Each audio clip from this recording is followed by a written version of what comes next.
They found him tethered behind the estate barn, ribs sharp, water bucket bone dry, and eyes that had stopped asking for help, left to fade like an unwanted trophy once the cameras moved on. But fate doesn't always follow money. Sometimes it follows mercy. And one man, broken in ways no one could see, was about to step into that pasture. Not to rescue a horse, but to redeem himself. The weeds were taller than a boy's knee behind the Aldridge estate, dry and sharp, swaying in the heat like they were whispering secrets. The barn out back, paint peeling, doors hanging crooked, wasn't part of the glossy photos in the family's magazines or gala fundraisers. It was the part they hoped folks forgot. And tied to a rotting post in the shadow of that barn was a stallion once worth more than some people's homes. Valor's promise. His name had filled arenas. His bloodline had opened checkbooks. His frame, once proud, muscled, untouchable, was now a sagging outline of what used to be. Flies clung to his eyes. His ribs pushed against sun-bleached skin, and the bucket by his side hadn't seen water in days. The estate's groundskeeper, Amos, hadn't meant to stumble on him. He was just trimming fence lines when he caught sight of a twitching tail in the brush. He hadn't even realized the horse was still on the property. They'd all assumed he'd been sold, moved on, turned into a breeding stud out east. But here he was, forgotten, filthy, fading. Amos stood there for a long minute, just watching. The stallion didn't raise his head, didn't stomp, just blinked slow, resigned, as if even hope had grown too heavy to carry. Damn shame, Amos muttered, removing his cap and wiping sweat from his brow. Damn cruel shame. That night, when the main house lights dimmed and the last Range Rover rolled out the gates, Amos sat on the edge of his truck bed and pulled out an old phone he barely used. The contact was still saved, though he hadn't called it in over a decade. Tom Granger, trainer, heart bigger than his hat. He hit the number and let it ring. 3 states away, Tom was fixing a cracked water pipe in a stall when he got the call. The voice on the other end was slower now, older, but the name, Valor's Promise, cut through time like a blade. "He's in bad shape, Tom," Amos said, "real bad." Tom didn't say much, didn't need to. He stared out at the paddock, where his own horses were sleeping under the dusk sky. Then he nodded once, quiet and firm. "I'll come get him."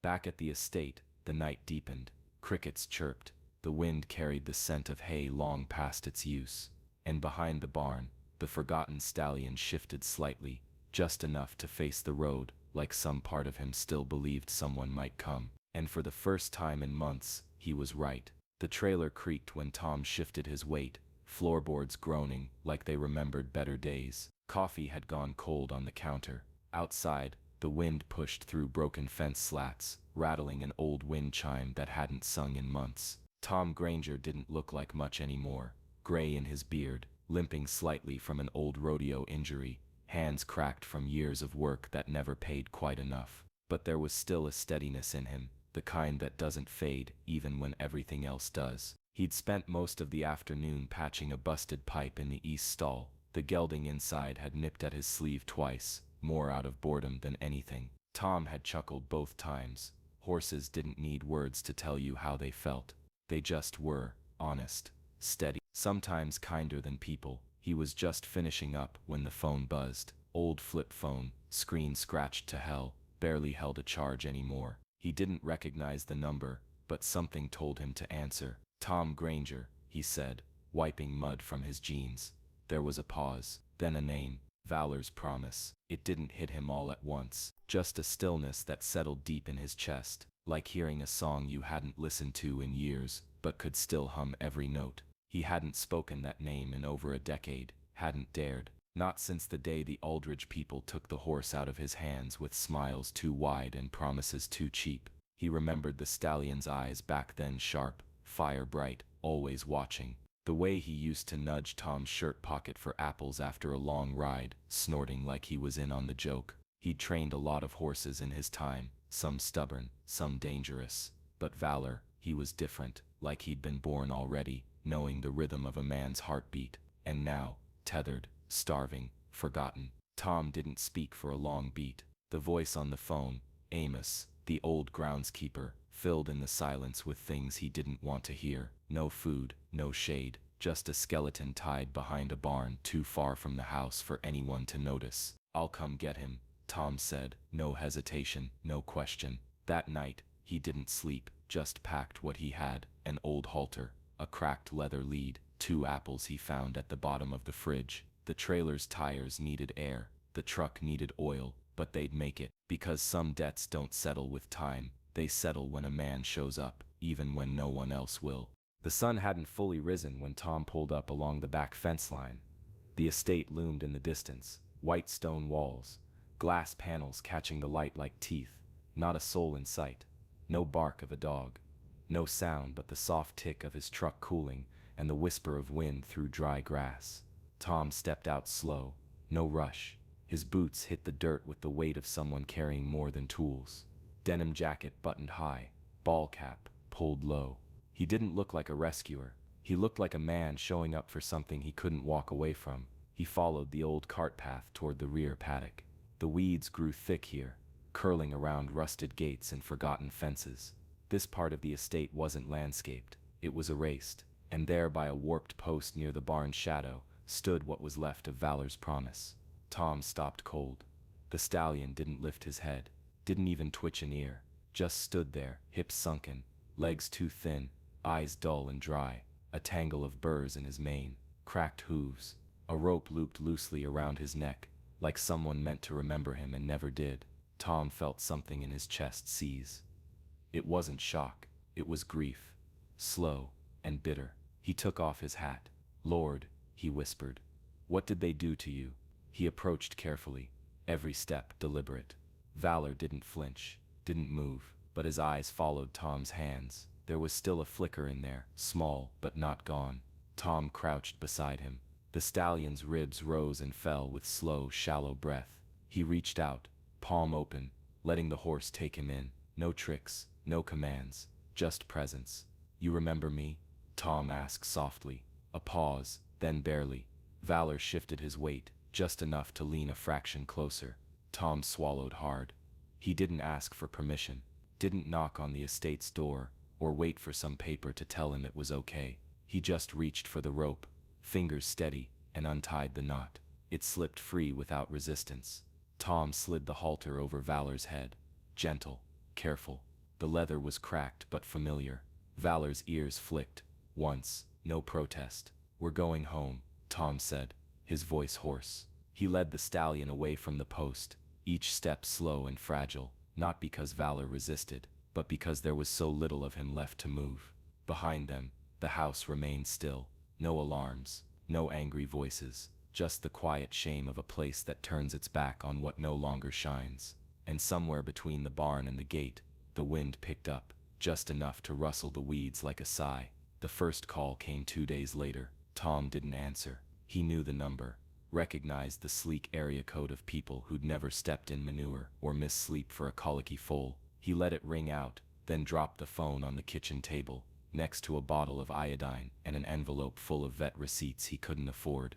Valor lay in the open-air stall, ribs still visible, but eyes clearer now. He'd started lifting his head when Tom came near, started sniffing the apples again. Tom knew better than to celebrate too early. Life was still hanging by a thread, but that thread had a name now, and a person holding it. By the 3rd day, a letter arrived, overnighted, legal sealed, full of threats and signatures. "You are hereby notified. Illegal possession, return of property, civil charges will follow." Tom read it once, twice, folded it, didn't say a word, but someone else had. Photos from that first morning.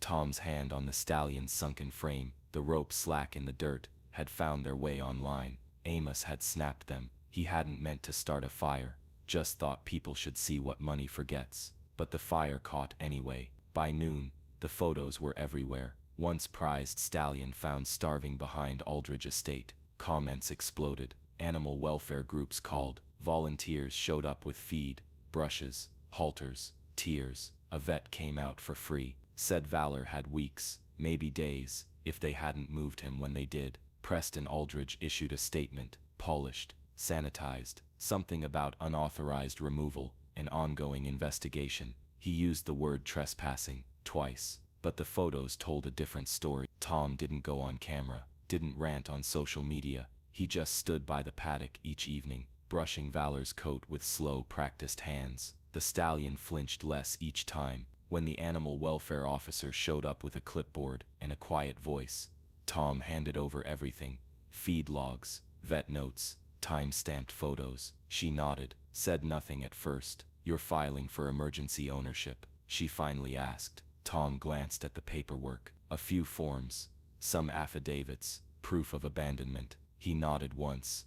"I'm not doing it to be spiteful," he said. "I'm doing it because he won't survive going back." She studied him for a long moment, then she handed him a pen. By the end of the week, Preston's team had backed off, temporarily. The headlines had turned. The public had seen too much. Even his PR firm couldn't spin a dying horse tied behind a barn. But Tom wasn't celebrating. He was watching Valor sleep, still curled thin in the hay, still fighting. This wasn't about lawsuits. This was about breath, about keeping it in a body that had been discarded, and about standing still when everything else said run.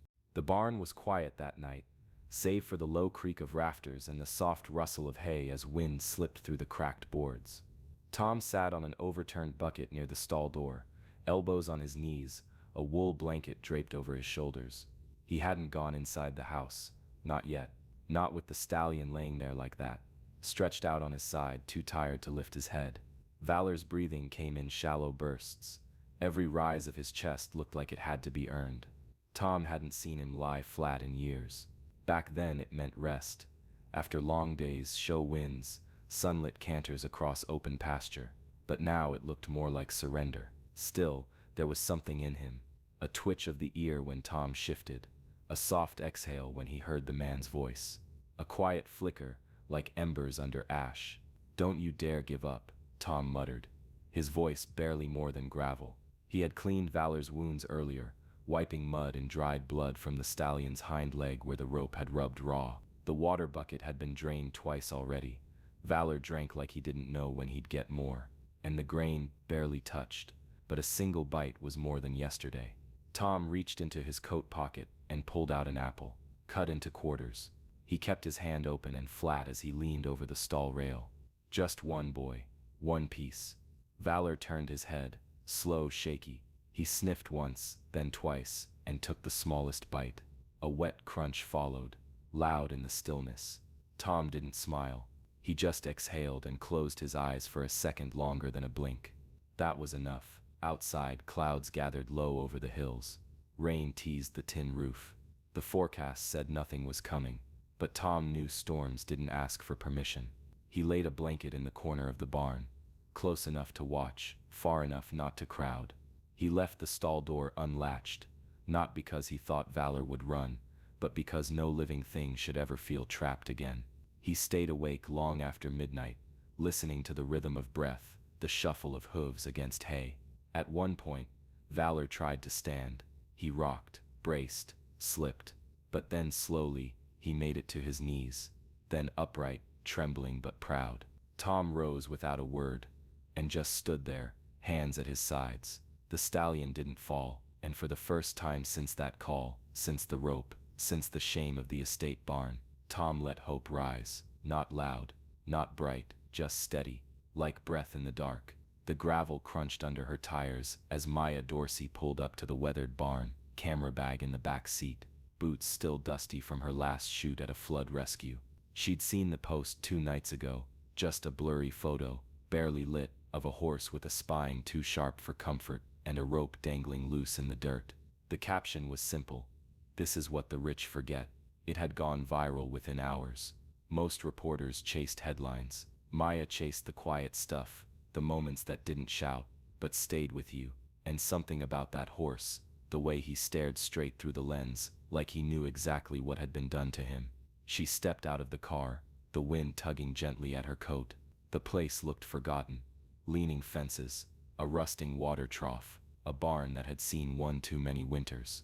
But the moment she stepped closer, she saw him. The stallion, Valor's promise.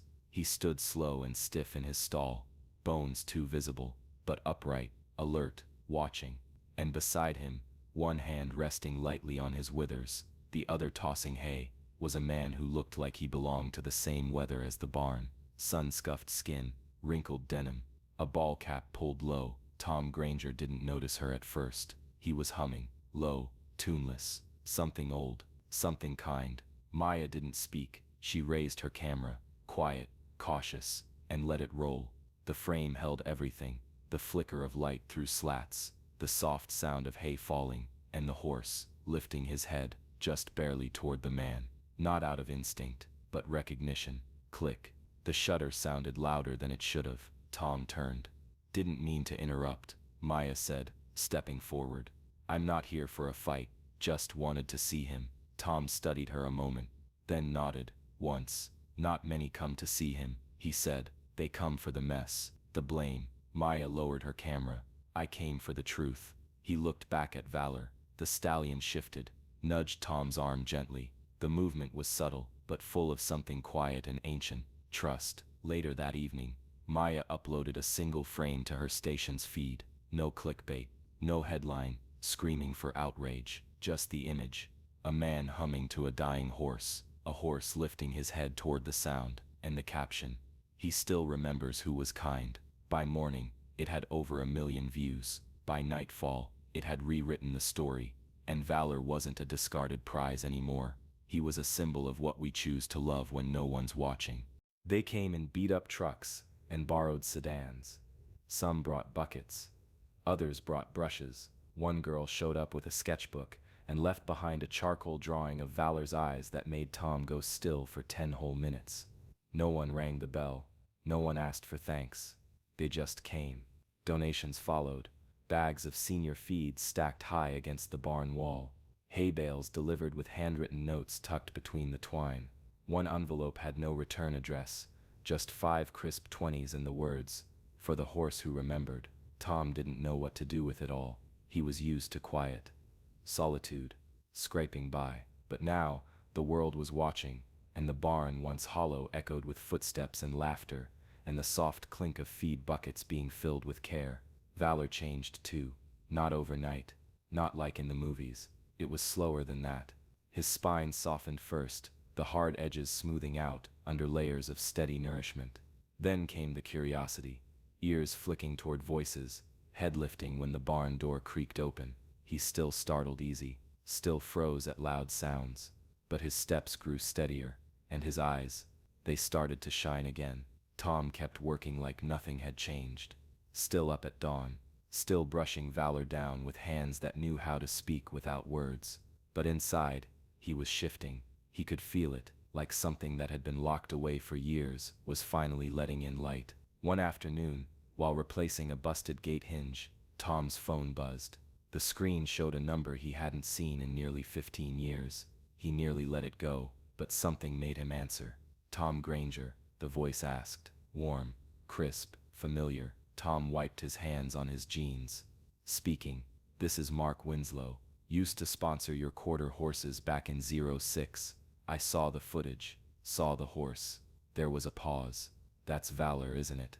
Tom didn't respond right away, just watched through the stall slats as the stallion nosed at his water bucket, lips wet, eyes bright. "Yeah," Tom finally said. "It's him." Winslow's voice softened. "I want in. Whatever you're building there, whatever you're trying to do, I want to help." Tom leaned against the stall rail. The weight of those words settled in deep. He hadn't been trying to build anything. Not really, but maybe something was building anyway. Not just around him, but through him. And maybe, just maybe, the world hadn't come to see a dying horse. Maybe they'd come to see what it meant for something to live again. The courtroom smelled of paper and polished wood, but it might as well have been a barn for all Tom cared. He sat in the front row, hat off, hands folded tight in his lap. Beside him, a thin man in a borrowed suit flipped through folders of vet records and adoption paperwork. Legal counsel, though Tom had done most of the talking in the weeks leading up. Across the aisle, Preston Aldridge leaned back in his tailored jacket, like this was beneath him. 2 lawyers at his side, clean-shaven, calm, confident. Outside, news vans lined the curb. Inside, cameras weren't allowed, but pens scratched furiously, and everyone in the gallery already knew the stakes. They called witnesses first. The vet spoke softly about malnutrition, the infection in Valor's fetlock, the bruises along his rib cage, Amos, the groundskeeper, told the court about finding the stallion behind the barn. No feed, no shade, no sign anyone had checked on him in weeks. Preston's lawyer objected, called it hearsay. The judge waved it off. Maya Dorsey took the stand last. She didn't mention clicks or views, she just held up a single photo. Tom, kneeling in hay, humming, while the horse reached toward him. Her voice caught only once. Then it was Tom's turn. He didn't rise with flair. He didn't look at Preston. He stood slow, walked to the front, and rested both hands on the wooden rail, like it was the edge of a stall door. I ain't here to make a scene, he started. I'm not interested in taking what isn't mine. He paused. The room was still. But that horse, he's not a thing you own, not a painting you hang in your house, not a trophy you forget to dust. Tom swallowed hard. He's a life, a breathing, thinking, hurting soul, and you left him to fade behind a building you don't even walk past anymore. His voice didn't rise. It got softer. Sometimes, dignity don't look like ribbons. It looks like not giving up on something just because it's broken. He was skin and bones, but he still lifted his head when I called him, still chose to trust me when no one else had touched him kind in months. Tom looked up, eyes steady. All I'm asking is that we honor that, not the money, not the papers, just what he chose, what he survived for. When he sat down, the courtroom didn't stir, not a cough, not a pen drop. The judge leaned back, rubbed his chin. When he finally spoke, his voice was low. This court recognizes the abandonment, the recovery, and the bond displayed in evidence. Custody of the horse. Valor's promise is awarded to Mr. Tom Granger, effective immediately. There was no applause, just silence, the kind that means something sacred just happened. The gates creaked open, like they remembered him. Dust hung low over the old arena, kicked up by the slow shuffle of hooves. The crowd wasn't loud. No announcer boomed from the speakers. No trumpets. Just people, scattered across the bleachers, quiet, watching. Tom didn't dress up. Wore the same faded denim, the same scuffed boots. His hands held the lead rope loose, not to guide, but to walk beside, like equals, like friends. Valor stepped onto the packed dirt like it was sacred. The stallion's coat had filled out, deep chestnut, now brushed to a soft gleam. His ribs no longer showed, but the scars remained, faint lines along his flank, healed but honest. Tom hadn't tried to hide them, said they were part of the story, and here they were, writing the next page. The last time Valor stood in this arena, he was flanked by handlers in polished belts, led in front of cameras and buyers with pockets deep and hearts shallow. He had moved with fire back then, but it wasn't for them. It was never for them.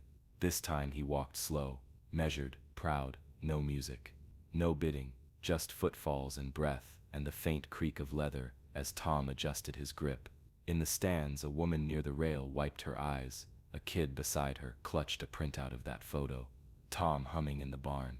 It had become something of a symbol now, not just of the horse, but of everything forgotten that dared to rise again. Tom led Valor to the center of the ring, stopped, let the rope fall slack, and just stood there, hand resting lightly on the stallion's neck. Valor didn't move.